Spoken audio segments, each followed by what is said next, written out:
Yes, indeed, I was a Degrassi kid. The Next Generation premiered when I was around 10 years old, and I watched it religiously. I was there when Jimmy got put in a wheelchair, and when Craig stole Joey's car, and when Emma got her first period, and when Manny wore a thong the size of my head. Those were my expectations of what high school would be like. I'm just so glad Euphoria wasn't a thing back then. I think it goes without saying that Degrassi TNG had a huge influence on millennial teens. It prepared us for all the crazy stuff we might have to deal with in high school, and it demystified all that uncomfortable puberty stuff, and it reminded us that all the other kids around us were also going through their own shit behind the scenes. They did a lot of serious topics justice, and the characters were so good. They felt like real teenagers. Some episodes, though. Some episodes were the same experience as getting run over by a clown car and getting dragged for 10 miles. And I think the best example of one of those clown car episodes is the one where Peter Stone gets addicted to meth. For like 2 days. Peter Stone's gotta be the strangest and one of the least likable characters of all Degrassi history. Our first impression of him is that time when he takes a video of Manny Santos getting drunk and taking her top off, and then he sends it to the entire school just because she won't go out with him. Then he does a lot of creepy photography-related things, and then he gets involved with Emma Nelson and her anorexia. And by the time we get to season 9, he's suddenly the lead singer of a band and dating a professional model, and nobody has a problem with him being around anymore. For some reason, the writers just woke up one day and they were dead set on getting this guy in particular a redemption arc. They just sucked Peter into their trusty Degrassi total rebrandification vacuum and spat him out, and they expected us to forget that he was ever a freak. And did it work? Well, if you Google Peter Stone from Degrassi, some of the first photos you get have his face X'd out by some disgruntled person, if that says anything to you. Eventually, the writers came up with a final strategy to win Peter some audience sympathy, and that was give him a weekend-long meth addiction and make the direction for this actor real interesting. Why don't we see how that went for them? Today I'm gonna break down Degrassi TNG Season 9, Episodes 1 and 2, titled Just Can't Get Enough. The Peter Stone two-parter. Or as I like to call it, the Degrassi Methisode. We're not gonna cover that whole Claire, Allie, Jenna subplot or that thing with Holly J. I want to keep this moving today. So it all starts with Student Council President Holly J. Sinclair auditioning musical acts for the upcoming Degrassi Beach Bash dance. Right now, Peter's band, the Stoods, are up to bat.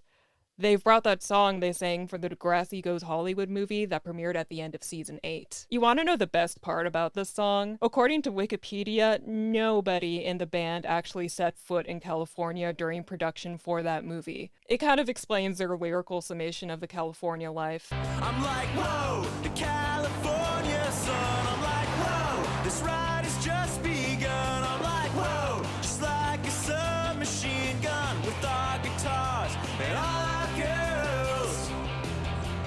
Hey, Cali, hey, fun, AIA. Hey, Cali, hey, fun, AIA. Yep, as a Californian, can confirm. That's California in a nutshell. In the middle of the song, new students Declan and Fiona Coyne roll up to the school. They're a couple of rich twins from New York City who happen to play a big role in this storyline. The Coynes follow the music to the tryout where Shantae, Degrassi's self-appointed, unofficial video blogger, interrogates them.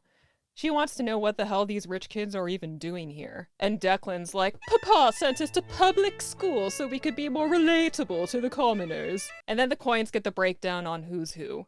That band is the Stoods, and they just played that California song in a Hollywood movie, and their lead singer is Peter, and Peter's girlfriend is Mia, the professional model, who just got back from some gig in Paris. Mia also has a daughter from a previous relationship. Those are Mia's two things: model, daughter. Holly J officially books the Stoods for the dance, and they act like that's an even bigger deal than being in a Hollywood movie. Isn't that kind of like someone winning an Oscar, then getting a background role in some community theater production of Our Town and being like, finally, my big break? Also, Peter brags about basically getting into the Degrassi music program. Can we get a woohoo, Peter? Woo! After the tryout, the coins finally introduce themselves to Mia and Peter. When Declan finds out Mia's a model, he offers to introduce her to his fashion magazine editor mom. And then Declan kicks off his delightful sass parade against Peter's music career. And your band rocks, sir. It's refreshing to hear lyrics that aren't trying to be intelligent. The coins mention they have a rich person schmooze fest coming up at their place, and Mia clearly wants to learn more, but the bell rings. Next we see Peter crash the music class he basically got into, and the teacher tells him in front of everybody that actually there's no room for him here. Womp womp. And on his way out, Peter bonks this poor timpani who did nothing wrong. At lunch, Peter's being a sourpuss, and Mia tries to cheer him up. I'm wondering if anybody else has noticed this little quirk in Peter's dialogue before. Has he always talked like this? Mia, tasted fame or whatever. It's about priorities or whatever. Hey, show some respect or whatever, dude. Or whatever. Or whatever. It's like the writers gave up halfway through most of his lines. Anyway, Peter wants Mia's mom to babysit Mia's kids so the two of them can spend the evening together. But Mia's like, I'm trying to set up a photo shoot tonight. And Peter's like, another one? Again, how many shoots do you need? How many shoots does a professional model need to have? I'm guessing at least 11. Peter says Mia's modeling should be on the back burner and they should be prioritizing important stuff, whatever he means by that. Mia gets offended and leaves, and then the coins drop by again so Declan can mock Peter some more. But Declan also offers to help Peter make it up to Mia by inviting them to the next schmooze fest at his place so Mia can make connections. Oh, complain about having the lovely Mia in attendance? She'll wear something low cut, I assume. Whatever she wears, keep your eyes to yourself. All right, sir? Okay, so my hot take is that 99% of everything we're seeing here is the director's fault. Peter has so many bizarre line reads in this episode. I don't understand why nobody was like, ooh, let's do another take. Or why the writers didn't go, ooh, that doesn't sound like normal human language. Let's change it to something more natural. I mean, Degrassi was the ultimate cheesy after-school special kind of series, but that doesn't mean that they didn't hire a bunch of amazing actors. We've seen them pull off all kinds of harrowing teenage stories surrounding drugs and sexuality and domestic violence and pasta sauce before. Who could forget the Jimmy Got Shot episode? Or Paige going to trial? Or Marco getting gay bashed? Or Craig's dad dying? Or Marco's mom's pasta sauce? Like, this show still has the capacity to bring me to tears as an adult. And once upon a time, Peter himself was taken seriously as a character. Back when the writers let him own being a creep, his acting was solid enough, so why are they doing him like this? Not to mention, this episode is a season premiere episode. I just can't believe they decided to start things out like this. Right after a movie, too. Anyway, after school, Peter goes home where Mia's waiting for him. And she loves finding out that they're headed for a schmooze fest with the coins. But she also has her own news. Don't get mad, but you are looking at the new Eurofresh face. What? Wow, these girls are hot. Oh, wait, why would I be mad? Why would I be mad? I have to move to Paris. So now their relationship's going in another tailspin, and the next day Peter tries to break up. But Mia talks him out of it, and they decide they're just gonna move to Paris together. Even though Peter doesn't know any French. Now that they're all good and reconciled, Peter and Mia can go to the schmooze fest that night as planned. The coin kids give them a mansion tour. Fiona tries to introduce Peter to oysters. Oysters?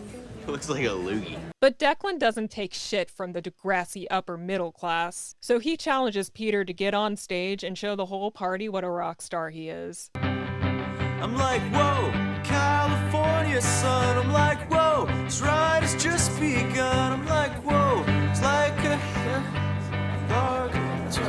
After that, Peter's obviously not feeling himself. Mrs. Coin's feeling Mia, though, so she takes her aside for a little extra schmooze. This gives Declan's cousin Tori a chance to come by and notice that Peter's feeling down in the dumps. So she's like, you know what you need? Meth. From a stranger. Don't think, sweetie. Just do. How do you... You'll figure it out. No. I recommend not giving this guy in particular a mystery drug and telling him to figure it out for himself. He's gonna, set himself on fire or whatever. Seriously, though, he's probably going to inhale the plastic bag that comes with it. But by some miracle, Peter figures it out and he successfully does his first meth. He comes tearing back into the living room looking for Mia and forces himself on her in front of Mrs. Coyne, and he's found a new appreciation for oysters. Apparently, Peter didn't even know what drug he took, so Mia has to catch him up to speed. Peter, Coke would have been bad enough, but that was crystal meth. Meth? The next morning, Mia turns on her after-school special settings and lectures Peter about his bad choices. Peter promises Mia the whole addiction thing won't be a problem when they go to Paris. Then he drops another baggie of foreshadowing on the floor. Uh-oh, Peter, don't do it. Don't do it. And the traditional Degrassi freeze frame is on Peter doing this weird bullfroggy face the directors keep letting him do. Wow. Part 2 of the methasode starts with Peter applying for a passport in the school computer lab. This guy Riley comes over. I don't remember these two being friends, but I know he's about to date Fiona Coyne for a minute before realizing that he's gay. And then in like 2 years, Fiona's gonna realize that she's also gay, which was such a blessing for teenage me at the time. I'd have gone broke for that crazy rich bitch in a heartbeat, let me tell you. Declan joins Peter and Riley to rub Peter's meth escapade in his face all over again. Yeah, the crash. Meth'll do that. Meth? Riley's so lucky this video isn't about him. Declan pulls up this website called methcrash.org to show Peter what awaits him. At school, Peter tells one of the other guys in his band, Sav, that he's moving to Paris with Mia. Sav's like, guess the Studes are gonna have to find a new lead singer, but then Peter shuts that down real quick. Dude, there's no Studes without me. Those songs are mine. They teach you about that in copyright class. Then we get this montage of Peter just crashing through his day and all these students just messing with him. I like to think this is just what happens to Peter on a daily basis, whether he's on a drug crash or not. Peter spirals his way to one of Mia's photo shoots, demanding she eat lunch with him. The French photographer is like, "Ue, como Tito, get him out of here!" And Peter trips on nothing and smashes a light. Listen to your girlfriend, garçon. We both know that she can do a lot better. Security! Ready to go live in a foreign country with this guy, Mia? He's making a great impression on the French people already. Peter goes home and rocks out alone for hours till Mia gets off work. And I'm just gonna play this part for you guys. The acting is wild.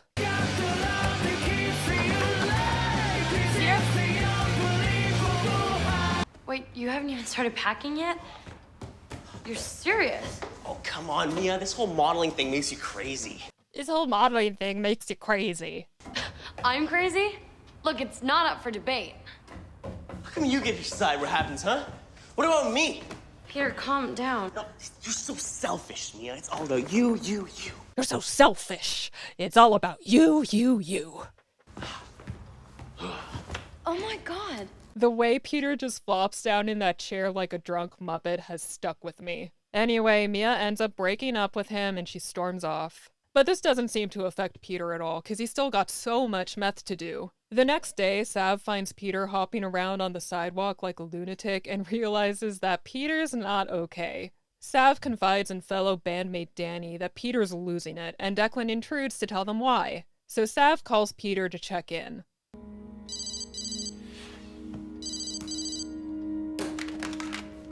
Trying to have a fucking hardcore come to Jesus talk with you right now, and you're being very rude with your body positioning to me. The beach bash is that night, and the kids start showing up because they don't value their lives. Degrassi fans know a Degrassi dance is one of the most dangerous fictional places on Earth. It's right up there with Hogwarts and Gotham City. I'm talking dead dads, drunk teens, school up in flames, lockdowns. It's bad news. And we're already off to a bad start with this one, because when the Studes are called on for their set, there's no sign of Peter. Guys, who's gonna sing? I don't know the words. I'm a one-armed drummer. I'm sorry, you don't know the words? You still haven't memorized I'm like, whoa, hey, California? Also, this has nothing to do with the story, but why is Degrassi letting all these girls show up in bikini tops? My high school wouldn't have allowed that, and it was actually in California. The Studes give it their best shot, and they're actually not doing too bad without Peter. See, writers, he's not necessary. You can let him die. While they perform, we see Peter out on the street buying more meth. He's already got a dealer. Good news for introverts. Drugs make you great at networking. And then he runs around town, grinning at street lamps and scratching himself. He ends up back at Degrassi, just in time to see the Studes performing without him or whatever. What are you doing? What are you doing? There's no students without me. You guys suck. Peter ends up running away and directly into traffic. Oh boy. Danny tries to call him. Peter? What? Slow down. Riley and the band hurry to save Peter, who's freaking out.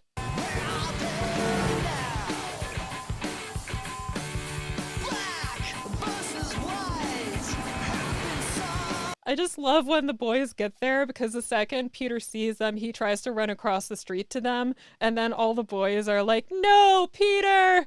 Peter, no!" It's insane. They're able to get him home, and Spinner and Riley stay with him to make sure he doesn't get loose again, which is nice of them. And Peter makes a phone call. Hey, Mom, it's me. The next day, Mia checks in on Peter via Skype.